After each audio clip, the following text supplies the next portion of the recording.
గారిని కలవడం, తర్వాత రాము గారి దగ్గర అసిస్టెంట్ డైరెక్టర్గా జాయిన్ అవ్వడం, ఒక తెలుగు సినిమా చరిత్రలో చరిత్ర సృష్టించిన శివ సినిమా, నాగార్జున గారు లేకపోతే శివ లేదు సార్, రాము గారు లేరు, మేమెవ్వరం లేదు సార్, ఈ లైఫ్లు లేవు, ఏమీ లేవు సార్, మొత్తం ఆ క్రెడిట్ అంతా మీదే సార్.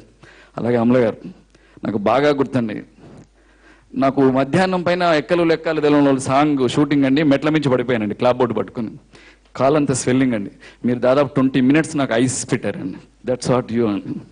అలాగే నాకు స్టార్ హోటల్ అంటే తెలియదండి, మీ వల్లే తెలిసింది, భాస్కర ప్యాలెస్ తీసుకెళ్లారు ఫస్ట్ టైం నన్ను, రివాల్వింగ్ రెస్టారెంట్ ఉండేది, నాకు ఏం తెలియదండి, మెనూ అప్పుడు మీరే దగ్గరుండి అది తిని ఇది తిని అని చెప్పారండి. ఎన్ని జ్ఞాపకాలండి, నాగేశ్వరరావు గారిని పరిచయం చేసింది, ఇండస్ట్రీని పరిచయం చేసింది, ప్యాషన్ని పరిచయం చేసింది, వర్క్ని పరిచయం చేసింది, పెద్ద పెద్ద వాళ్ళందరినీ పరిచయం చేసింది శివ లేకపోతే నేను లేను సార్. థ్యాంక్ యూ రాము గారు, స్క్రీన్ షేర్ చేసుకున్నందుకు, మీ సాంగత్యాన్ని షేర్ చేసుకున్నందుకు, లవ్ యూ సో మచ్.